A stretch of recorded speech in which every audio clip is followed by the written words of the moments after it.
ശ്രീ അർജുൻ മാധവ്, ഈ കേരളത്തിൽ ഇരുന്ന് നോക്കുമ്പോഴുള്ള ഈ തരംഗമില്ലായ്മ മാത്രമേ ഉള്ളൂ, അതോ തുടക്കത്തിൽ ഉണ്ടായിരുന്നത് പോലെയുള്ള മോദി തരംഗം അപ്രത്യക്ഷമായിട്ട് അവിടെ ഇന്ത്യ സഖ്യത്തിന് കയറി വരുവാനുള്ള ഒരു സാഹചര്യം ഉണ്ടായിട്ടുണ്ടോ? ഉദാഹരണത്തിന് UP തന്നെ എടുക്കുകയാണെങ്കിൽ രാഹുലിന്റെ ആത്മവിശ്വാസം എന്ന് പറയുന്നത് അത് പക്ഷേ അമിതമായ ആത്മവിശ്വാസമാണ്.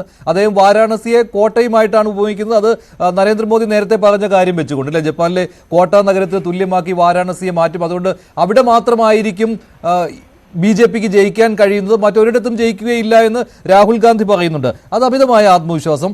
പക്ഷേ ഇപ്പോൾ ഇവിടെ സേനാപതി വേണു പറഞ്ഞതുപോലെ കഴിഞ്ഞ തവണത്തെ പോലെ അല്ല കാര്യങ്ങൾ. ഒരു 45 സീറ്റ് വരെയെങ്കിലും കിട്ടുമെന്നുള്ള പ്രതീക്ഷ അത് കേരളത്തിൽ ഇരിക്കുമ്പോൾ തോന്നുന്ന വെറും കണക്ക് മാത്രമാണോ? കേരളത്തിൽ നമുക്ക് ഈ നമ്പറൊക്കെ പറഞ്ഞ് ഇലക്ഷൻ റിസൾട്ട് വരുന്നവരെ ഇത് പിടിച്ചു നിൽക്കാം. കോൺഗ്രസ് ആ പറയുന്നതിനെ ഞാൻ തള്ളിക്കളയുന്നൊന്നുമില്ല, അതിനുള്ള അവകാശം അവർക്കുണ്ട്. പക്ഷേ യാഥാർത്ഥ്യബോധം അത്രമാത്രം ഉണ്ട് എന്നുള്ള ചോദ്യം അപ്പോഴും അവിടെ നിൽക്കുന്നുണ്ട് എന്നുള്ളത് മറ്റൊരു വസ്തുതയാണ്. ഇപ്പം ഇവിടെ തുടക്കത്തിൽ മഞ്ജുഷ ഇവിടെ പറഞ്ഞു ഇന്ത്യ പ്രതീക്ഷിക്കേണ്ടതുണ്ടോ? ഇന്ത്യ എന്നല്ല, INDIA മുന്നണിക്ക് പ്രതീക്ഷിക്കുന്നതിൽ തെറ്റില്ല, ആ പ്രതീക്ഷയിൽ കഴമ്പില്ല എന്നുള്ളതാണ്. അപ്പോൾ ഇന്ത്യ സഖ്യം എന്ന് പറയുന്നത് തന്നെ എനിക്ക് വ്യക്തിപരമായിട്ട് അതിനോട് യോജിക്കാൻ പറ്റില്ല എന്നുള്ളത് ആമുഖമായി പറഞ്ഞിട്ട് ഞാൻ തുടങ്ങാം. ഇവിടെ കോൺഗ്രസിനെ പോലെ ഇത്രയും പാരമ്പര്യമുള്ള ഒരു പാർട്ടി ആൾക്കൂട്ടമൊക്കെ കണ്ട് അഭിരമിക്കുക എന്ന് പറഞ്ഞാൽ എനിക്ക് സഹതാപം മാത്രമേ ഉള്ളൂ. ഉത്തർപ്രദേശ് പോലെയുള്ള ഒരു സ്ഥലത്ത് കോൺഗ്രസിന് കൃത്യമായ സംഘടനാ സംവിധാനം ഇല്ല എന്നുള്ളത് ഇന്ന് ഈ നാട്ടിൽ പൊതുവെ രാഷ്ട്രീയം നിരീക്ഷിക്കുന്ന എല്ലാവർക്കും അറിയാവുന്ന ഒരു കാര്യമാണ്. പിന്നെ ഇവിടെ പറഞ്ഞു ഞങ്ങൾ 40 സീറ്റെങ്കിലും വാങ്ങിക്കും എന്നിവിടെ കോൺഗ്രസിൻ്റെ നേതാവ് പറയുകയുണ്ടായി. ഈ പ്രതീക്ഷ പറയുമ്പോഴെങ്കിലും കുറച്ച് കൂട്ടി പറയുന്നതിൽ തെറ്റില്ല എന്നാണ് എനിക്ക് പറയാനുള്ളത്. അതെങ്കിലും ഒന്ന് കൂട്ടി പറയാം. അതിൻ്റെ അപ്പുറത്തേക്ക് ആ പ്രതീക്ഷ അല്ലെങ്കിൽ ആ പറയുന്ന ഒരു കോൺഫിഡൻസ് ഉണ്ടല്ലോ, അത് രാഹുൽ ഗാന്ധിക്ക് ഉണ്ടായിരുന്നെങ്കിൽ പുള്ളി ഇവിടെ മത്സരിച്ചേനെ, അമേഠിയിൽ മത്സരിച്ചേനെ, റായ്ബറേലിയിലേക്ക് പോയില്ല. അവിടെയും സോണിയാഗാന്ധി എന്താ പറഞ്ഞത്, ഞാൻ എൻ്റെ മകനെ നിങ്ങൾക്ക് തരികയാണ്. എന്തൊരു ഡെറഗേറ്ററി ആയിട്ടുള്ള ഒരു പരാമർശമാണെന്ന് നോക്കൂ. ഇന്ത്യൻ ജനാധിപത്യ സംവിധാനത്തിൻ്റെ കോൺഗ്രസ് പുച്ഛിക്കുകയല്ലേ. അമ്മ കഴിഞ്ഞാൽ മകൻ, എൻ്റെ മകനെ ഞാൻ നിങ്ങൾക്ക് തരുന്നു. ഇതെന്താണിത്? ഇന്ത്യൻ ജനാധിപത്യത്തിനെ കുറച്ച് കാണാൻ പാടില്ല. പിന്നെ അതിലും അപ്പുറത്തേക്ക് ഈ ആൾക്കൂട്ടം 24 കോടി ജനങ്ങളുള്ള ഉത്തർപ്രദേശിൽ ഏതൊരു രാഷ്ട്രീയ പാർട്ടി ഒരു ജാഥ സംഘടിപ്പിച്ചാലോ ഒരു റാലി സംഘടിപ്പിച്ചാലോ ആളുകൾ കൂടും. അതിൻ്റെ അർത്ഥം അത് വോട്ടായി കൺവേർട്ട് ചെയ്യും എന്നുള്ളതല്ല. 62 സീറ്റ് കഴിഞ്ഞ തെരഞ്ഞെടുപ്പിൽ BJPക്ക് ലഭിച്ചല്ലോ.